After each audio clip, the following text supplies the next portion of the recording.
दोस्तों, जब लक्ष्मण और मेघनाथ के बीच युद्ध चल रहा था, हर तरफ तलवारों की गूंज और घोड़ों की दौड़ से रणभूमि गूंज रही थी।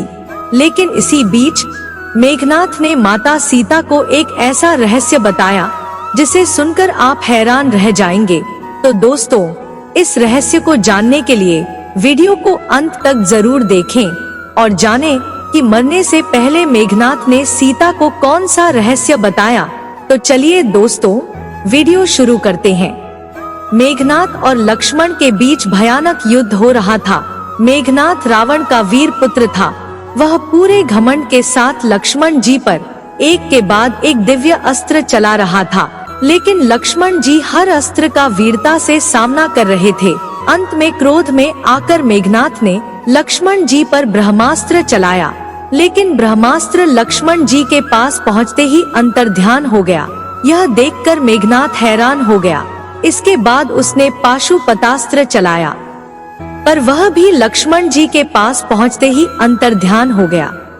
यह देखकर मेघनाथ सोच में पड़ गया कि जिन दिव्य अस्त्रों से बड़े बड़े वीर नष्ट हो जाते हैं, वे अस्त्र लक्ष्मण के पास पहुंचते ही अंतर्ध्यान हो जा रहा है। इतना सोचने के बाद मेघनाथ ने अंतिम प्रयास करते हुए लक्ष्मण जी पर सुदर्शन चक्र चलाया, लेकिन सुदर्शन चक्र भी लक्ष्मण जी के चारों ओर घूमकर अचानक अंतर्ध्यान हो गया। यह सब देखकर मेघनाथ समझ गया कि राम और लक्ष्मण कोई साधारण मनुष्य नहीं हैं, वे साक्षात नारायण के अवतार हैं। यह जानकर मेघनाथ तुरंत युद्ध भूमि से अंतर्धान हो गया और सीधे रावण के पास पहुंचा।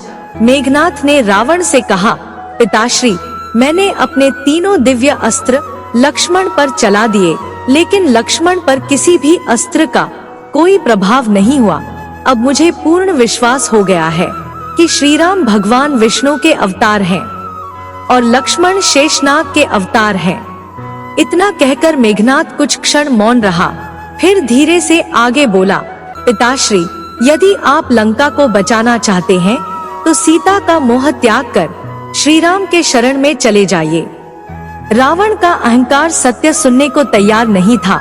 उसने क्रोध में बोला, मेघनाथ, तुमसे किसने कह दिया कि वे दोनों वनवासी भगवान के अवतार हैं? और यदि मैं श्री राम की शरण में चला भी गया तो संसार यही कहेगा कि रावण ने राम के भय से युद्ध रोक दिया, इसलिए मैं कभी नहीं झुकूंगा। मेघनाथ ने धीरे से कहा, पिताश्री, मैं तो केवल लंका को बचाना चाहता हूँ, इसलिए आपके पास आया हूँ। यदि इसमें आपको अपमान दिखाई देता है तो मैं दोबारा युद्ध भूमि में चला जाऊंगा। इतना कहकर मेघनाथ वहां से चला गया और सीधे अशोक वाटिका पहुंचा। उस दिन वहां का वातावरण कुछ अलग ही था। हल्की हल्की हवा चल रही थी, पेड़ों की पत्तियां धीरे धीरे हिल रही थी और चारों ओर बहुत शांति था। माता सीता एक पेड़ के नीचे अकेली बैठी थी। रावण के बुरे प्रस्ताव, उसकी जिद और अत्याचारों के बीच भी उनका मन अडिग था। उनका पूरा भरोसा केवल श्री राम पर था और वे धर्म के रास्ते से थोड़ी भी नहीं भटकी थी। तभी मेघनाथ वहां आया और बोला, प्रणाम माता। माता सीता गंभीर स्वर में बोली, तुम कौन हो और यहाँ क्यों आए हो? यदि तुम भी रावण की तरह कोई अनुचित बात लेकर आए हो तो यह जान लो, मैं जनक नंदिनी सीता हूँ। मेरे प्राण चले जाएंगे, लेकिन मैं धर्म का त्याग कभी नहीं करूंगी। मेघनाथ विनम्र स्वर में बोला, माता, मैं किसी गलत प्रस्ताव के साथ नहीं आया हूँ। मैं आपको केवल एक चेतावनी और सच्चाई बताने आया हूँ, जिसे शायद केवल आप ही समझ सकती हैं। माता सीता चकित होकर बोली, पहले तुम यह बताओ कि तुम मुझे माता क्यों कह रहे हो और यह चेतावनी किस बात की है? मेघनाथ धीरे से बोला, मैं आपको माता इसलिए कह रहा हूँ क्योंकि आप एक पवित्र और दयालु स्त्री हैं। मैं राक्षस कुल में जन्मा हूँ, लेकिन अधर्म को पहचानता हूँ। इतना कहकर मेघनाथ कुछ क्षण मौन रहा, फिर धीरे से आगे बोला, माता, मेरे पिताश्री ने बहुत पाप किया है, लेकिन उनका सबसे बड़ा पाप यह है कि उन्होंने आपको जबरदस्ती लंका लाया है, पर इसके पीछे उनकी बुरी इच्छा नहीं है। बल्कि एक बड़ा भ्रम और एक श्राप छुपा हुआ है जिसे लंका भी नहीं जानती। यह सुनकर माता सीता हैरान हो गई और बोली, वह श्राप क्या है और रावण को यह श्राप किसने दिया और क्यों दिया? इस पर मेघनाथ बोला, माता, पिताश्री को यह विश्वास है कि यदि वे आपको अपनी पत्नी बनाकर सिंहासन पर बैठा दे तो एक पुरानी भविष्यवाणी बदल जाएगी। उनका मानना है कि इससे उनका विनाश टल जाएगा और लंका अमर हो जाएगी।